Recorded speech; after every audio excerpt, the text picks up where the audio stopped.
Hi friends, പുതിയൊരു വീഡിയോയിലേക്ക് എല്ലാവർക്കും സ്വാഗതം. വീഡിയോയിലേക്ക് പോകുന്നതിന് മുമ്പ് തന്നെ ഈ ചാനൽ ആരെങ്കിലും ഫസ്റ്റ് ആയിട്ട് കാണുന്നവരുണ്ടെങ്കിൽ ഫസ്റ്റ് തന്നെ സബ്സ്ക്രൈബ് ചെയ്ത് ലൈക്ക് ചെയ്ത് സപ്പോർട്ട് ചെയ്തതാണ്.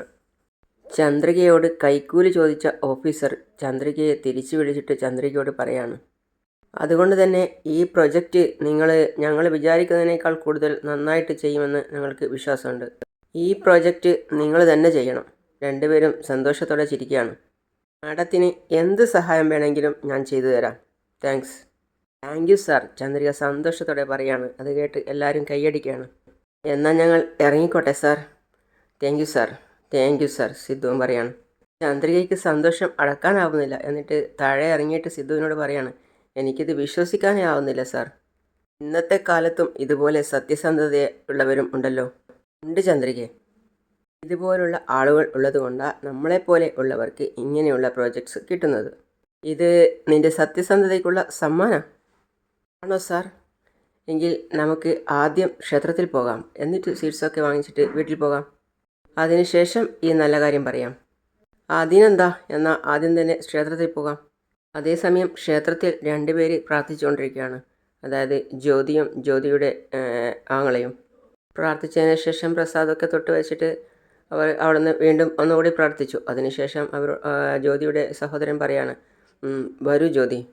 അതേസമയം നമ്മുടെ മേഘയും വാസുവും അവിടെ ക്ഷേത്രത്തിലേക്ക് വരികയാണ്. അവർ രണ്ടുപേരും പുറത്തു വന്ന് അവിടെ തറയിലിരുന്നു, ജ്യോതിയും ജ്യോതിയുടെ സഹോദരനും. അപ്പോഴാണ് വാസു ജ്യോതിയെ ഫോണിൽ വിളിക്കുന്നത്. ജ്യോതി കോൾ അറ്റൻഡ് ചെയ്തു. ഹലോ, ജ്യോതി, ഇപ്പം നീ എവിടെയുണ്ട്? ഞാനും ഏട്ടനും കൂടി ക്ഷേത്രത്തിൽ വന്നതാ. എന്താ വാസു? നിനക്ക് മേഘയെ പരിചയപ്പെടുത്താമെന്ന് കരുതി. ഞാൻ അവളുമായി വന്നുകൊണ്ടിരിക്കുക, നീ അവിടെ തന്നെ നിൽക്ക്. അതെയോ, വലിയ സന്തോഷം. നിങ്ങൾ ഇങ്ങോട്ട് വന്നോളൂ, ഞാൻ ഇവിടെ തന്നെ വെയിറ്റ് ചെയ്യാം. ഓക്കെ, വാസു പറയാണ്. മേഘ വാസുവിനെ ഒരു സംശയത്തോടെ നോക്കുകയാണ്. ജ്യോതിയുടെ സഹോദരൻ ചോദിക്കുകയാണ്, എന്താ ജ്യോതി? അത് മേഘയെ നമുക്ക് ഇവിടെ ക്ഷേത്രത്തിൽ കൂട്ടിക്കൊണ്ടുവന്ന് പരിചയപ്പെടുത്തി തരാം എന്നാണ് വാസു പറയുന്നത്. ആ, കൊള്ളാലോ. വാസു അപ്ഡേറ്റ് ആയല്ലോ ജ്യോതി. പറഞ്ഞു തീരുമ്പോഴേക്കും വാസുവും മേഘയും അവിടെ എത്തി. അവർ അവിടെ നിന്ന് മുഷിഞ്ഞ് എന്നിട്ട് പറയാണ്, ഒരുപാട് സമയമായല്ലോ. മേഘ, വാ അങ്ങോട്ട് പോകാം. ആ, അപ്പോഴാണ് അവരെ ജ്യോതി കണ്ടത്. ദാ വന്നല്ലോ. ജ്യോതി, ഞാൻ പറഞ്ഞില്ലേ, മേഘ. ജ്യോതി അപ്പം തന്നെ, ഹായ് മേഘ. ഹായ്. മേഘ ജ്യോതിക്കാണ്, എന്താ സുഖമല്ലേ? ഞങ്ങൾ സുഖമായിരിക്കുന്നു. മേഘ, ഇത് എൻ്റെ അളിയൻ, ജ്യോതിയുടെ ഒരേ ഒരു ചേട്ടൻ. അയാളും മേഘയോട് പറയാണ്, ഹായ്. ഇവിടെ ഇരിക്കാം, വാസു പറയാം. അപ്പോൾ തന്നെ ജ്യോതിയും പറയാണ്, ഇരിക്കിരിക്കുക, എല്ലാവരും ഇരിക്കുക. അവിടെ ആ തറയിൽ എല്ലാവരും ഇരുന്നു. എന്നിട്ട് എല്ലാവരും പരസ്പരം നോക്കിച്ചിരിക്കുകയാണ്.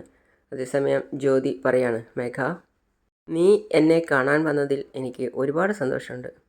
മേഘയും പറയാണ്, എനിക്കും അതെ. നീ ഞങ്ങളുടെ വീട്ടിലേക്കാണ് വന്നതെങ്കിൽ ഇതിലും സന്തോഷമായനെ. മേഘ പറയാണ്, അതിനെന്താ, ആദ്യമായിട്ട് കാണല്ലേ, അപ്പോൾ ക്ഷേത്രത്തിൽ വെച്ച് കാണുന്നതല്ലേ ഏറ്റവും നല്ലത്. വേറൊരു ദിവസം ഉറപ്പായിട്ടും വീട്ടിലേക്ക് വരാം. പിന്നെ വാസു പറയാണ്, മേഘ, എനിക്ക് നിന്നോട് എല്ലാ കാര്യങ്ങളും തുറന്നു പറയുന്നതാണ് ഇഷ്ടം. അതുകൊണ്ടാണ് ഇന്ന് നിന്നെ ജ്യോതിയെ പരിചയപ്പെടുത്താനായി ഇങ്ങോട്ട് കൂട്ടിക്കൊണ്ടുവന്നത്. നീ ഞങ്ങളുടെ കുടുംബത്തിന് വേണ്ടി ഒരുപാട് സഹായിച്ചിട്ടുണ്ട്. ഇക്കാര്യത്തിലും നീ എന്നെ സഹായിക്കുമെന്ന് എനിക്ക് ഉറച്ച വിശ്വാസമുണ്ട്. അതേപോലെ തന്നെ ജ്യോതിയും പറയാണ്, ഉറപ്പായിട്ടും അമ്മാവ, ഒരു പ്രശ്നവുമില്ലാതെ ഞാൻ നോക്കിക്കോളാം. അതുപോലെ അമ്മാവൻ എനിക്ക് തന്ന വാക്കും മറക്കരുത്. അതെങ്ങനെയാ മേഘ ഞാൻ മറക്കുക? ആരതിയുടെ വിവാഹം കഴിഞ്ഞാൽ അടുത്ത മുഹൂർത്തത്തിൽ തന്നെ നിൻ്റെയും സിദ്ധുവിൻ്റെയും വിവാഹമായിരിക്കും. അതിനുള്ള എല്ലാ ഏർപ്പാടുകളും ഞാൻ ചെയ്തിരിക്കും. വാസു അതും പറഞ്ഞ് മേഘയെ നോക്കി ചിരിക്കുകയാണ്. അതേസമയം ജ്യോതിയുടെ സഹോദരൻ അവരെ തന്നെ അന്തം വിട്ടതുപോലെ നോക്കി നിൽക്കുന്നുണ്ട്. അപ്പോൾ ജ്യോതി പറയാണ്, മേഘ, നീ എന്നെ കാണാൻ വരുമെന്ന് ഞാൻ ഒട്ടും പ്രതീക്ഷിച്ചില്ല. എനിക്ക് ഒരുപാട് അതിശയം തോന്നുന്നു. അപ്പോൾ വാസു പറയാണ്, ജ്യോതി, മേഘ എനിക്ക് വേണ്ടി എന്തും ചെയ്യും. അപ്പോൾ മേഘയും പറയാണ്, നമ്മുടെ കാര്യം പോലും ഞാൻ മേഘയോട് പറഞ്ഞിട്ടില്ല. പക്ഷേ മേഘ തന്നെ അത് കണ്ടുപിടിച്ച് കളഞ്ഞു. ഓ, അപ്പോൾ വാസു നമ്മളെ സഹായിക്കുമെന്നാണ് ഇവൾ പറഞ്ഞിട്ടുള്ളത്. വലിയ സന്തോഷം മേഘ. മേഘയും പറയാണ്, അപ്പോൾ ജ്യോതി, നിങ്ങളുടെ വീട്ടിൽ ഞങ്ങൾക്ക് ആരും സപ്പോർട്ടായില്ല. നീ ഞങ്ങൾക്ക് സപ്പോർട്ടായുള്ളത് ഞങ്ങൾക്ക് ഒരുപാട് ധൈര്യം തരുന്നു. നീ ഞങ്ങൾക്ക് സപ്പോർട്ടായി ഇരിക്കുന്നത് പോലെ ഞങ്ങളും നിനക്ക് എപ്പോഴും സപ്പോർട്ടായി തന്നെ ഉണ്ടാവും. നിനക്ക് എന്തെങ്കിലും പ്രശ്നം ഉണ്ടായാൽ ഞങ്ങളെല്ലാവരും നിൻ്റെ കൂടെ തന്നെ ഉണ്ടാവും. മേഘ പറയാണ്, ശരി. പിന്നെ മേഘ സമയം നോക്കിയിട്ട് പറയാണ്, അമ്മാവ നമുക്ക് ഇറങ്ങിയാലോ? ഓ യെസ്, നമുക്കിറങ്ങാം. അപ്പോൾ ജ്യോതി പറയാണ്, മേഘ അടുത്ത തവണ ഉറപ്പായും വീട്ടിലേക്ക് വരണം.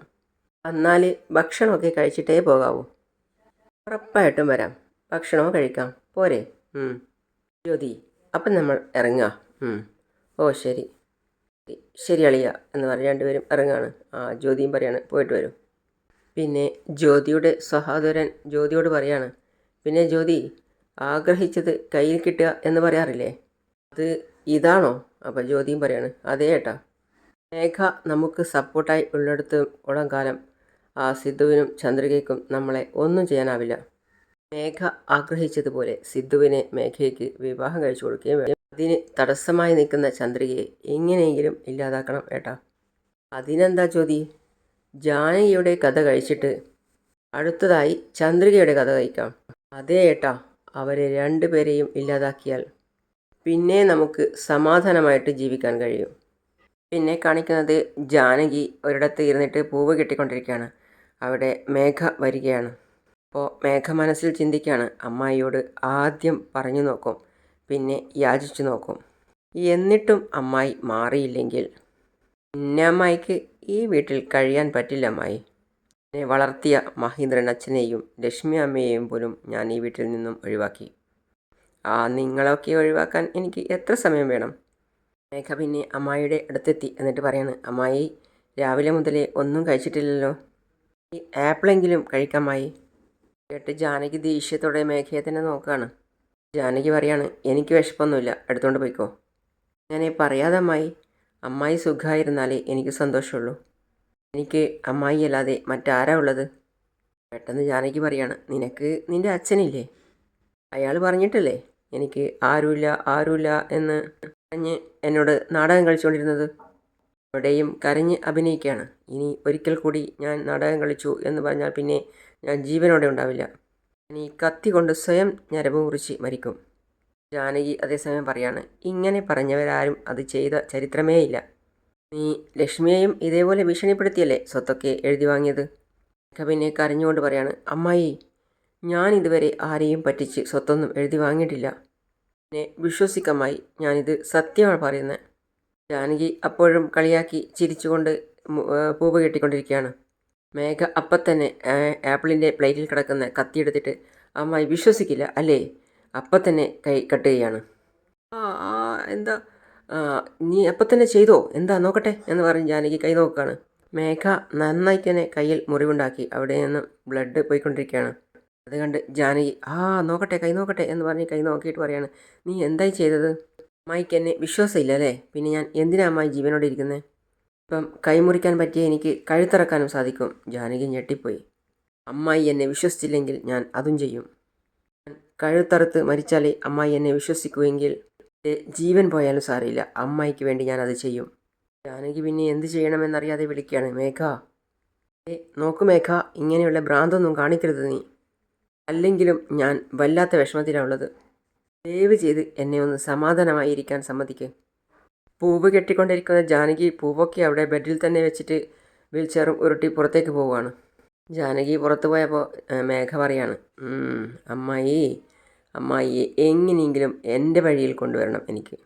പിന്നെ കാണിക്കുന്നത് ചന്ദ്രിക അവിടെ നിന്ന് കൊടുത്ത അപ്പോയിൻമെൻ്റ് ലെറ്ററൊക്കെ വെച്ച് പൂജിക്കുകയാണ്. എന്നിട്ട് പ്രാർത്ഥിക്കുകയാണ്. അവിടെ എന്നിട്ട്, ദൈവമേ, ഞാൻ പ്രാർത്ഥിച്ചതുപോലെ തന്നെ എനിക്ക് തന്നെ ഇത് കിട്ടി. ഇനി അതുപോലെ തന്നെ എല്ലാം ചെയ്തു കൊടുക്കാനും എന്നെ സഹായിക്കണം. പ്രാർത്ഥനയൊക്കെ കഴിഞ്ഞ് പ്രസാദം തൊട്ട് വെക്കുകയാണ്. അപ്പോഴാണ് മലർ അതുവഴി പോകുന്നത്. ചന്ദ്രിക വിളിക്കുകയാണ്, മലർ, ഇത് ഇവിടെ വന്നേ. മലറിനും പ്രസാദം തൊട്ട് വെക്കുകയാണ്. അപ്പോഴാണ് മലറിൻ്റെ കയ്യിൽ എന്താണുള്ളതെന്ന് ചന്ദ്രിക ശ്രദ്ധിച്ചത്. എന്താ മലർ ഇത് മെഹന്തിയാണ് അമ്മേ. ഇതെവിടുന്നാ? എനിക്കിത് പ്രിയ തന്നതാ. അവളുടെ കയ്യിൽ നല്ല ഭംഗിയായിട്ട് മെഹന്തി ഇട്ടിരിക്കുന്നു അമ്മേ. അതുപോലെ എനിക്കും ഇട്ടു തരും അമ്മേ. അമ്മയ്ക്കിപ്പോൾ ഓഫീസിലേക്ക് പോകണമല്ലോ. പോയിക്കോ, ഞാൻ എന്ത് ചോദിച്ചാലും ചെയ്തു തരണ്ട.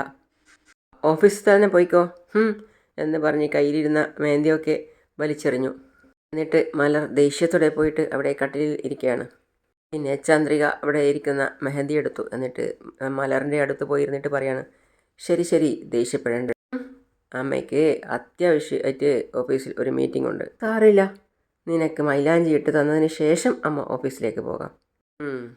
കൈ കാണിച്ചേ. അപ്പോൾ ചന്ദ്രിക ചിരിപ്പിക്കുകയാണ്. ചിരിക്കടാ. അപ്പോഴേക്കും മലറിനോട് ചിരിച്ചുപോയി. പിന്നെ മലറിന് കയ്യിൽ നന്നായിട്ട് മൈലാഞ്ചി ഇട്ട് കൊടുക്കുകയാണ് ചന്ദ്രിക. അതേസമയം ഒരു പാട്ടാണുള്ളത്, എന്നോമൽ നിധിയല്ലേ എന്നുള്ള പാട്ട്. എന്നിട്ട് ചന്ദ്രിക പറയാണ്, ആ കയ്യിലും ഇട്ടു തരട്ടെ. കൈ കാണിച്ചേ. നോമൽ നിധിയല്ലേ കൺപീലി നനയല്ലേ എന്നുള്ള ആ സോങ് വീണ്ടും പാടുകയാണ്.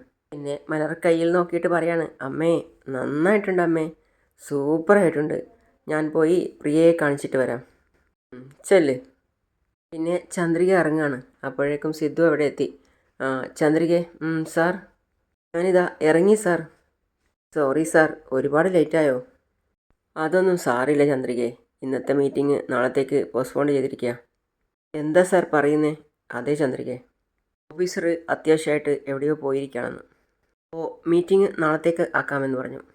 അയ്യോ. അതെ ചന്ദ്രികെ. പിന്നെ ചന്ദ്രികെ, മലറിന് നീയാണോ മെഹന്തി ഇട്ട് കൊടുത്തത്? അതെ സാർ. കൊള്ളാലോ, സൂപ്പറായിട്ടുണ്ട് കേട്ടോ. ചന്ദ്രികെ ശരിക്കും അടിപൊളിയായിരുന്നു. രണ്ടുപേരും സന്തോഷത്തോടെ ചിരിക്കുകയാണ്. എന്നിട്ട് സിദ്ധു പറയാണ്, അല്ല അതുപോലെ നിനക്കും മെഹന്തി ഇട്ടുകൂടെ? ഞാനെങ്ങനെയാണ് സാർ എൻ്റെ കയ്യിൽ തന്നെ ഇടുന്നത്? അങ്ങനെ ഇട്ടാലും ഒരു കയ്യിൽ മാത്രമല്ലേ പറ്റുള്ളൂ. ഞാനും നന്നായിട്ട് മെഹന്തി ഒക്കെ ഇടും കേട്ടോ. സാറ് നന്നായിട്ട് മെഹന്തി ഇടുമെന്ന് അമ്മ എന്നോട് പറഞ്ഞിട്ടുണ്ട്. ഓ, അപ്പോൾ അത് അറിഞ്ഞുകൊണ്ടാണ് നീ എന്നോട് ചോദിക്കാതിരുന്നത് അല്ലേ? ശരി വാ, ഞാൻ നിനക്ക് മെഹന്തി ഇട്ട് തരാം. ഇപ്പം വേണ്ട സാർ. കല്യാണമൊക്കെ കഴിഞ്ഞിട്ട് സാർ ഇട്ട് തന്നാൽ മതി. അത് കേട്ട് സിദ്ധു ചിരിക്കുക. ഇതിനെന്താ, മെഹന്തി ഇടുന്നതിന് വിവാഹം വരെ കാത്തിരിക്കണോ? എൻ്റെ ചന്ദ്രികെ, ജീവിതം എന്ന് പറഞ്ഞാൽ ചെറിയ ചെറിയ സുന്ദര നിമിഷങ്ങളാണ്. അതൊക്കെ നമ്മൾ ആ നിമിഷത്തിൽ തന്നെ ആസ്വദിച്ചങ്ങ് ജീവിക്കണം. അത് നമ്മൾ പാഴാക്കിയാൽ അങ്ങനെയുള്ള നിമിഷങ്ങൾ പിന്നെ നമുക്ക് ഒരിക്കലും കിട്ടില്ല. ആ സമയത്ത് നമുക്ക് സന്തോഷമുള്ള എന്തെങ്കിലും കാര്യങ്ങൾ ചെയ്യാൻ തോന്നിയാൽ അപ്പം തന്നെ അതങ്ങ് ചെയ്തു തീർത്തേക്കണം. അതേക്കുറിച്ച് പിന്നീട് ചിന്തിച്ചിരിക്കാൻ പാടില്ല. വാ വാ വാ വാ. ഏയ് ചന്ദ്രികെ, എന്താ ഇങ്ങനെ നോക്കി നിൽക്കുന്നേ? വാ വന്നിരിക്കേ. വേണ്ട സാർ. ഷെടാ, ഒന്ന് വാ ചന്ദ്രികെ. വേണ്ട സാർ, എന്തെങ്കിലും ഫംഗ്ഷൻ ഉണ്ടെങ്കിൽ ശരി, അല്ലാതെ വെറുതെ ഇട്ടാൽ ആരെങ്കിലും എന്തെങ്കിലും പറയില്ലേ സാർ? നമുക്ക് മറ്റുള്ളവർക്ക് വേണ്ടി ജീവിക്കുന്ന രീതി ഇന്ന് നമ്മൾ വേണ്ടെന്ന് വെക്കുന്നോ അന്നേ നമുക്ക് ജീവിതത്തിൽ സമാധാനമായി സന്തോഷത്തോടെ ജീവിക്കാൻ പറ്റൂ. മനസ്സിലായോ? വാ വന്നിരിക്ക് പ്ലീസ്. വന്നിരിക്ക് ചന്ദ്രികയെ പ്ലീസ് എന്ന് പറഞ്ഞ് സിദ്ധു അവളെ പിടിച്ചിരുത്തുകയാണ്. അതിങ്ങത്താ ഹാൻഡ് ബാഗ് മാറ്റി. കൈ കാണിക്കേ. ചന്ദ്രികയുടെ കയ്യിൽ പിടിച്ചിട്ട് സിദ്ധു ചന്ദ്രികയെ നോക്കുകയാണ്. ചന്ദ്രിക സിദ്ധുവിനെയും കയ്യിൽ പിടിച്ചു മൈലാഞ്ചി ഇട്ട് കൊടുക്കുകയാണ്. അതേ സമയത്തും ഒരു പാട്ടാണുള്ളത്. രണ്ടുപേരും പരസ്പരം നോക്കിക്കൊണ്ട് ഒരു പാട്ടാണുള്ളത്. ചന്ദ്രികയുടെ ഒരു കയ്യിൽ മൈലാഞ്ചി ഫുള്ളായിട്ട് ഇട്ടു. അതിനുശേഷം രണ്ടാമത്തെ കൈയും ചന്ദ്രിക കാണിച്ചു കൊടുക്കുകയാണ്. മറ്റേ കയ്യിലും സിദ്ധു നന്നായിട്ട് മൈലാഞ്ചി ഇട്ട് കൊടുക്കുകയാണ്. അങ്ങനെയാണ് ഇന്നത്തെ ഭാഗം അവസാനിക്കുന്നത്. രണ്ടുപേരും പരസ്പരം നോക്കിക്കൊണ്ട് മൈലാഞ്ചി ഇടുന്നതാണ്. അപ്പോൾ അടുത്ത പുതിയ വിശേഷമായിട്ട് വീണ്ടും കാണാം. അപ്പോൾ ഈ ചാനൽ ആരും അത് സബ്സ്ക്രൈബ് ചെയ്യാത്ത കാണുന്ന ആരെങ്കിലും ഉണ്ടെങ്കിൽ സബ്സ്ക്രൈബ് ചെയ്ത് ലൈക്ക് ചെയ്ത് സപ്പോർട്ട് ചെയ്ത് കാണാം. അടുത്ത പുതിയ വിശേഷമായിട്ട് വീണ്ടും കാണാം. See you all.